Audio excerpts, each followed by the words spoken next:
Hi everyone, आप सभी का और एक नई वीडियो में स्वागत है।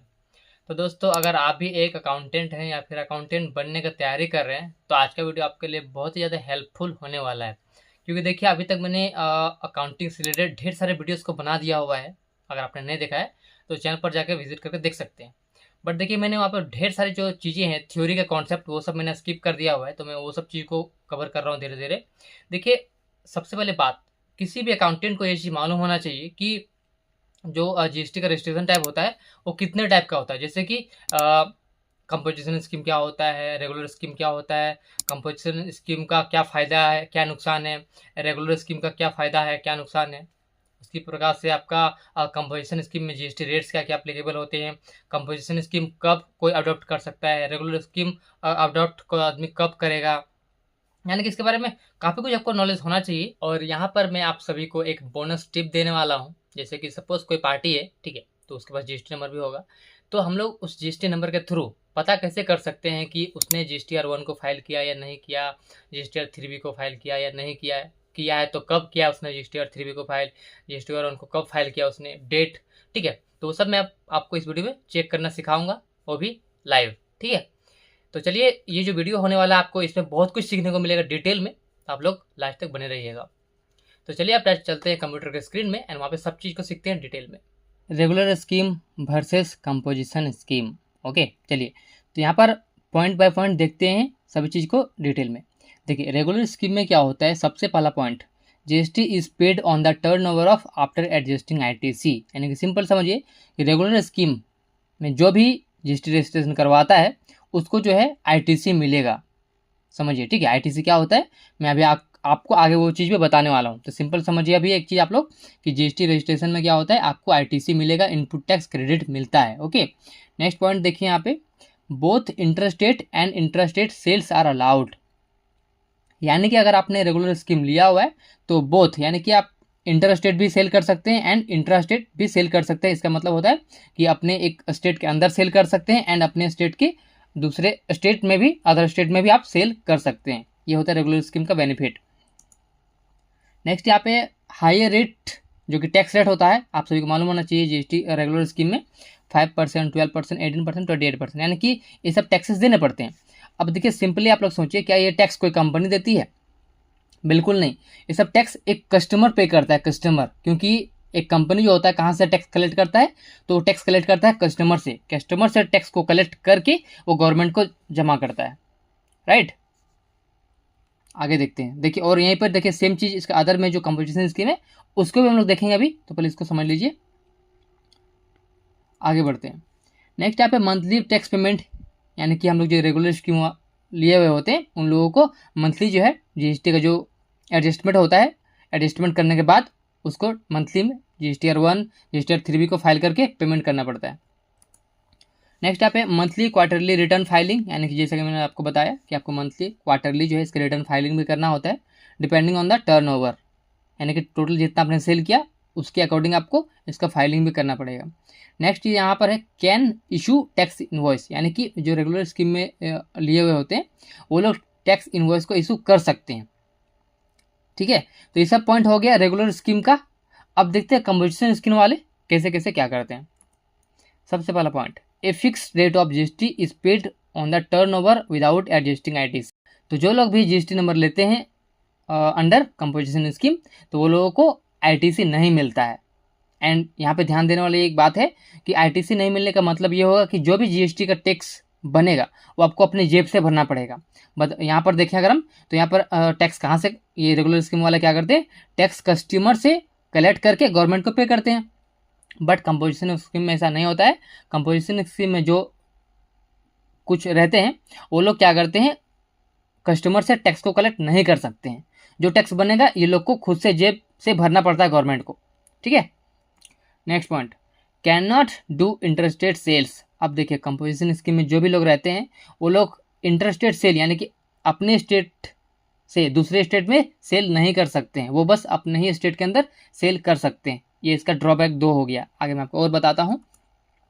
नेक्स्ट यहाँ पे लोअर टैक्स रेट लाइक 1%, 5%, 6%, यानी कि इसमें क्या होता है, टैक्स जो रेट है बहुत ही कम लगता है। जैसे कि मैंने आपको पीछे बताया अभी कि इसमें कॉम्पोजिशन स्कीम में जो लोग अडॉप्ट होते हैं वो लोग को खुद के जेब से जो है टैक्स गवर्नमेंट को पे करना होता है, क्योंकि वो लोग कस्टमर से टैक्स कलेक्ट नहीं कर सकते हैं। ठीक है, तो यहाँ पर उन लोगों के लिए एक छूट दिया गया है कि 1% किन लोगों के लिए होता है। तो जो लोग भी मैन्युफैक्चरिंग कर रहे हैं या फिर ट्रेडर कर रहे हैं, तो वो लोग को जो भी उनका इनकम हुआ है, जो भी टोटल उन्होंने सेल किया हुआ है, इनकम नहीं बोलेंगे, टोटल सेल बोलेंगे, तो जो भी उन्होंने सेल किया उसका 1% गवर्नमेंट को जमा करना पड़ेगा, जिसमें CGST 0.5%। आगे हम लोग सब देखेंगे अभी आगे, बस अब इतना समझ लीजिए। ठीक है, नेक्स्ट यहाँ पर है क्वार्टरली टैक्स पेमेंट, यानी कि ये लोग को देख कॉम्पोजिशन स्कीम में क्या होता है, क्वार्टरली जो है टैक्स पेमेंट करना पड़ता है गवर्नमेंट को, जहाँ पर CMP 08 एंड कॉम्पोजिशन स्कीम, ठीक है 08, यहाँ पे इसको फाइल करना पड़ता है इसके अकॉर्डिंग।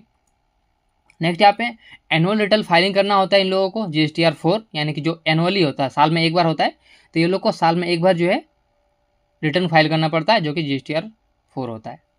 नेक्स्ट यहाँ पर अगर बात करें can not issue tax invoice, यानी कि ये लोग देखिए टैक्स इनवॉइस का इशू नहीं कर सकते हैं, यानी सिंपली बोले तो कोई भी कस्टमर से टैक्स को कलेक्ट नहीं कर सकता है।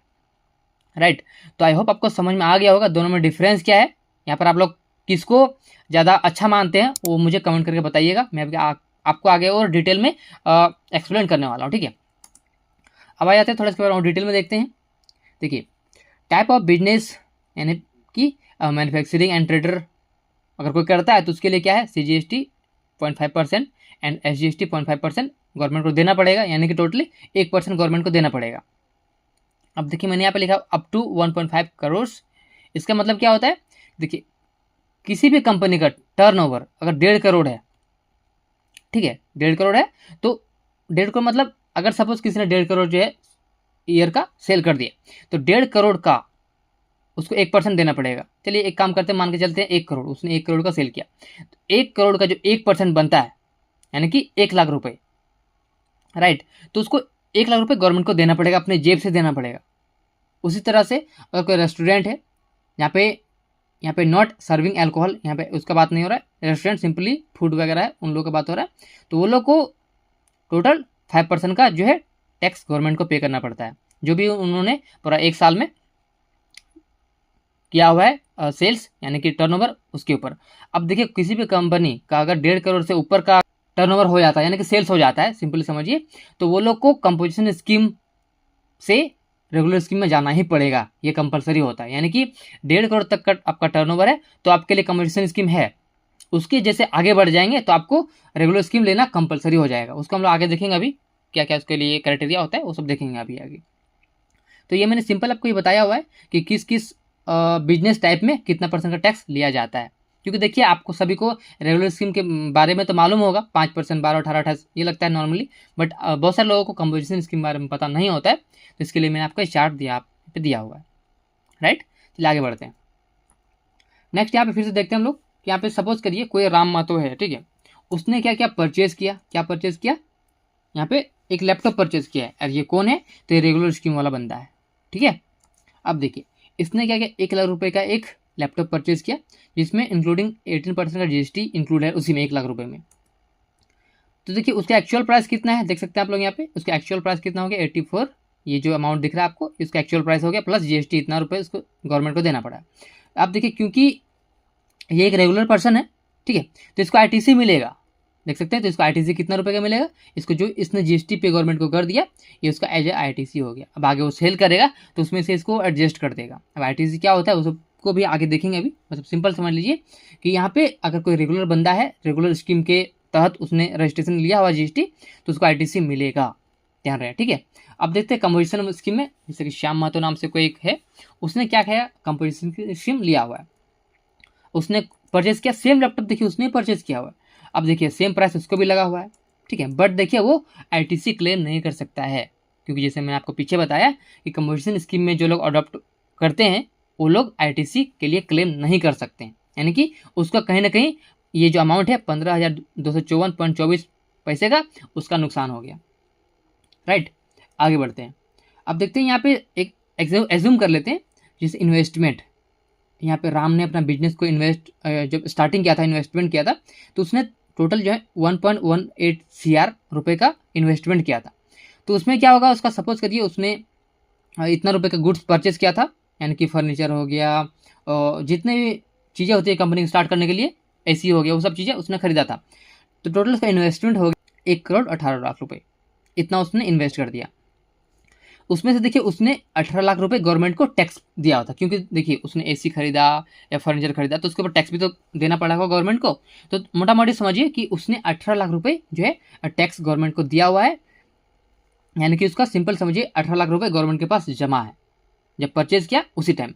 और देखिए आप लोग एक चीज़ ध्यान देंगे, बहुत सारे लोग के मन में रहता है कि सपोज हमने बिजनेस को स्टार्ट किया, हम यहाँ पे अभी जो है जीएसटी नंबर लें कि ना लें, या फिर जब 40 लाख रुपए तक का सेल करेंगे उसके बाद से जीएसटी नंबर लेंगे, तो ऐसा मत करिए, ऐसा बहुत बड़ा बेवकूफ़ी हो जाएगा। ठीक है, क्यों होगा मैं आपको आगे भी बताने वाला हूँ। तो सिंपल समझिए कि जीएसटी नंबर लेके अगर आप काम करते हैं, वो भी कौन सा, रेगुलर, तो आपके लिए बहुत अच्छा रहेगा। कैसे अच्छा रहेगा आप लोग धीरे धीरे आगे समझ में आएगा आगे चल के। ठीक है, तो सिंपल समझिए कि जो रेगुलर स्कीम में लिया हुआ है उसको जो है यहाँ पे आईटीसी मिलेगा कितना, 18 लाख रुपए का, यानी कि एक तरह से 18 लाख रुपए उसने गवर्नमेंट को ऑलरेडी जमा कर दिया हुआ। अब सपोज उसने क्या किया, सेल किया, उसने सेल किया, सपोज करिए उसने सेल किया 1 लाख रुपए का, टैक्स कलेक्ट किया कस्टमर से, तो उसमें से क्या होगा, फिर 1 लाख रुपए लेस हो जाएगा फिर से, यानी कि लेस होने के बाद गवर्नमेंट को उसको पे नहीं करना पड़ेगा, क्योंकि 1 लाख रुपए लेस करने के बाद भी 17 लाख रुपए गवर्नमेंट के पास ऑलरेडी जमा है, किसका, राम का।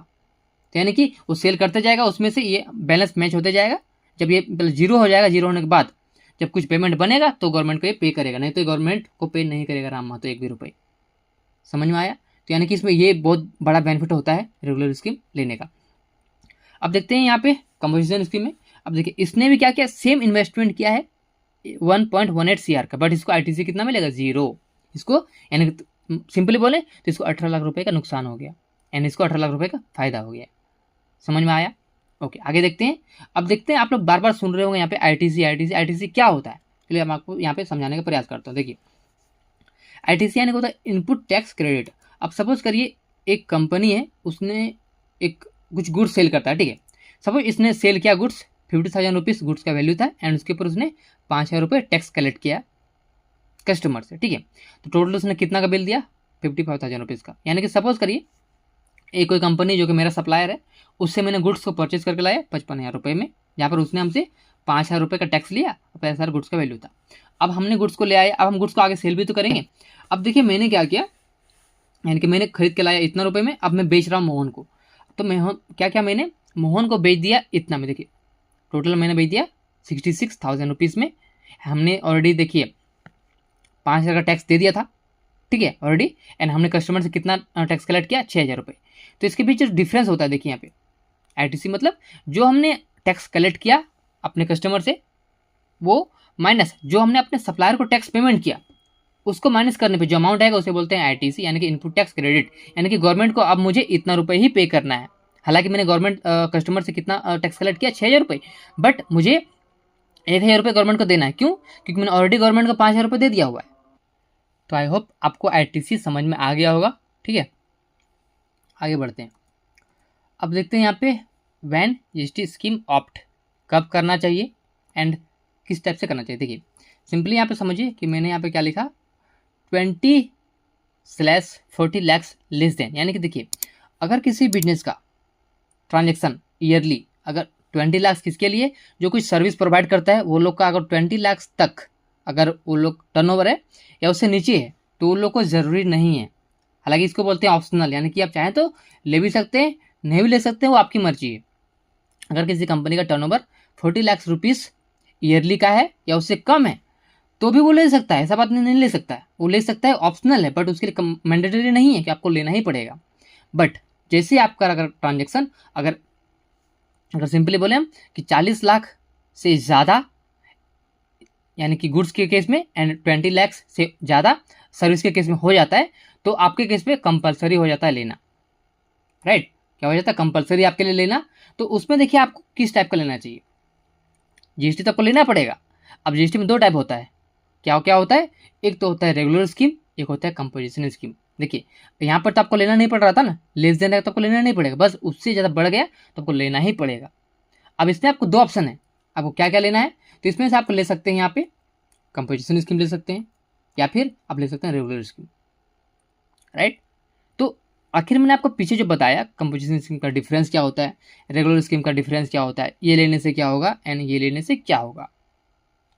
अब देखिए मैंने यहाँ पे लिखा हुआ है 50/150 लैक्स। ये क्या चीज़, देखिए ये इसका मतलब ये होता है कि सपोज कोई कंपोजिशन स्कीम में लिया हुआ है, तो कंपोजिशन स्कीम में क्या होता है 1.5 करोड़ तक का अगर आपका टर्नओवर है ईयरली, किसके लिए, जो गुड्स के केस में, ठीक है, तो वो लोग कंपोजिशन स्कीम अडॉप्ट कर सकते हैं। ऐसा नहीं कि कोई भी कर लेगा, ठीक है। अगर आपका टर्नओवर 1.5 करोड़ से ज़्यादा है तो आप कंपोजिशन स्कीम नहीं ले सकते हैं, फिर तो आपको रेगुलर स्कीम ही लेना पड़ेगा। लेकिन अगर आपका टर्नओवर 1.5 करोड़ से कम है ईयरली तो आप कंपोजिशन स्कीम को ले सकते हैं, क्योंकि मैंने आपको पीछे डिफरेंस बता ही दिया है। तो आप लोग एक बार सोच सकते हैं कि आपको कौन सा स्कीम बेटर लग रहा है देखने में। वही अगर हम बात करें यहाँ पे किसी भी तरह का सर्विस, जैसे कोई सर्विस दे रहा है, तो वो लोग के केस में 50 लैक्स तक का अगर वो लोग सर्विस दे रहे हैं, ईयरली टर्नओवर है, तो वो लोग कंपोजिशन स्कीम को ले सकते हैं। अगर 50 लैक्स से ज़्यादा का अगर वो टर्नओवर उनका हो रहा है तो वो लोग को लेना पड़ेगा रेगुलर स्कीम। तो अब चलिए देखते हैं कि हम लोग कैसे पता करेंगे कि किसी भी जीएसटी नंबर के थ्रू वो आखिर कंपोजिशन स्कीम लिया हुआ है या फिर रेगुलर स्कीम लिया हुआ है। अगर उसने जीएसटी 1 को फाइल किया, नहीं किया, जीएसटी 3B को फाइल किया है या नहीं किया, अगर फाइल किया है तो कब किया है, तो उसके बारे में थोड़ा डिटेल जानने का प्रयास करते हैं गूगल में जाके। तो देखिए उसके लिए आपको क्या करना है, गूगल पे आना है, आपको लिखना है यहाँ पे सर्च करना है जीएसटी पोर्टल, एंटर करिए। उसके बाद से आपको सबसे पहला ऑप्शन आएगा यहाँ पे, इस लिंक पे क्लिक करिए। आपको यहाँ पे देखने को मिलेगा सर्च टैक्स पेयर, इसके ऊपर क्लिक करेंगे। अगर आप जीएसटी नंबर से सर्च करना चाहते हैं तो इसके ऊपर क्लिक करेंगे। अगर आप पैन नंबर से सर्च करना चाहते हैं तो इसके ऊपर भी क्लिक कर सकते हैं, ठीक है। डायरेक्टली मैं यहाँ पे सर्च बाय जीएसटी नंबर पे क्लिक करता हूँ एंड मेरे पास एक जीएसटी नंबर है, तो मैं आपको उसके अकॉर्डिंग जो है सर्च करना सिखाता हूँ, ठीक है। डायरेक्टली आपको यहाँ पर टाइप कर देना है उसका जीएसटी नंबर, या मैं अभी कॉपी किया हो तो मैं पेस्ट कर दे रहा हूँ डायरेक्टली। एंड यहाँ पे आपको देखना पड़ेगा कैप्चा, तो कैप्चा फिल कर देते हैं एंड सिंपली आपको सर्च के ऊपर क्लिक करना है। तो देखेंगे जैसे आप सर्च पे के ऊपर क्लिक कर देंगे तो आपको डिटेल पूरा देख सकते हैं, खुल के आ जाएगा, ठीक है, कि आखिर उसका लीगल नेम यानी कि बिजनेस किस नाम से चल रहा है, ट्रेड नेम किस नाम से है, यानी कि उसका, हालांकि देखिए दोनों सेम ही होता है। एंड यहाँ पे ये इफेक्टिव डेट ऑफ रजिस्ट्रेशन यानी कि जीएसटी रजिस्ट्रेशन वो कब से उसने लिया हुआ है। एंड यहाँ पे देखने को मिलेगा आपको, यहाँ पे टैक्स पेयर टाइप देख सकते हैं रेगुलर है, अगर कंपोजिशन स्कीम के तहत रहता तो आपको यहाँ पे देखने को मिलता कंपोजिशन। उसके बाद से देखिए यहाँ पे जीएसटी एन उसका एक्टिव है कि नहीं है, देख सकते हैं यहाँ पे एक्टिव बता रहा है, मतलब वो एक्टिव है। कोई कोई देखिए डीएक्टिवेट हो जाता है तो वो भी आपको यहाँ पे शो हो जाएगा, अगर वो बहुत दिन से एक्टिव नहीं है, वो काम नहीं कर रहा है तो। एंड कंस्टिट्यूशन ऑफ बिजनेस, वो किस टाइप का बिजनेस है, तो यहाँ पे प्राइवेट लिमिटेड कंपनी है। तो यहाँ पे आपको बहुत सारी चीज़ें यहाँ पे देखने को मिलेगी, वो कंपनी का एड्रेस कहाँ पर है, वो सब डिटेल। जब स्क्रॉल करके नीचे आ जाएंगे तो आपको यहाँ पे और ऑप्शन देखने को मिलेगा, जिसमें मैं दिखाना चाहूँगा आपको। देखिए यहाँ पे डिटेल आ जाएगा कि HSN कोड वो कंपनी किस टाइप का सर्विसेज में डील करती है या फिर गुड्स में डील करती है, वो सब आपको यहाँ देखने को मिल जाएगा। नीचे और स्क्रॉल कर नीचे आ जाना है तो आपको देखने को मिलेगा यहाँ पे सो फाइलिंग टेबल, इसके ऊपर क्लिक करेंगे तो यहाँ से आपको मालूम हो जाएगा कि आखिर इसने, एंड यहाँ पे आपको सेलेक्ट करना है फाइनेंशियल ईयर, आप किस फाइनेंशियल ईयर का देखना चाहते हैं। सेलेक्ट करके लिस्ट में से आपको सिंपली सर्च के ऊपर क्लिक कर देना है। जैसे आप सर्च के ऊपर क्लिक करेंगे तो देखिए आपको देखने को मिल जाएगा यहाँ पे कि GSTR 3B एंड GSTR 1। तो देखिए GSTR 1 को इसने कब कब फाइल किया हुआ है, कौन सा महीने का जो है उसने फाइलिंग कर दिया है एंड किस डेट में फाइल किया हुआ है, एंड फाइलिंग हुआ या नहीं है स्टेटस देख सकते हैं यहाँ पे, तो फाइल हो चुका है। तो देख सकते हैं यहाँ पे GSTR 3B GSTR 1 इसने फाइल किया हुआ है, किस डेट पे फाइल किया हुआ है, सब कुछ आपके सामने है। तो इस तरह से जो है आप लोग इसका डिटेल भी जान सकते हैं इस पोर्टल में जा करके। तो आई होप आपको इस वीडियो से बहुत कुछ सीखने को मिला होगा। Thank you. और देखिए इस वीडियो के बाद भी अगर आपके मन में किसी भी तरह का और भी सवाल है तो आप नीचे कमेंट सेक्शन में हमसे पूछ सकते हैं। बाकी अगर आपको वीडियो अच्छा लगा तो वीडियो को लाइक जरूर करें, चैनल पर नए हैं पहले बार आए हैं तो चैनल को सब्सक्राइब करें, साथ बेल आइकन जरूर प्रेस करें ताकि आपको नोटिफिकेशन हमेशा मिलते रहेंगे। तो दोस्तों वीडियो का अंत देखने के लिए बहुत बहुत धन्यवाद, मिलते हैं अगले वीडियो में।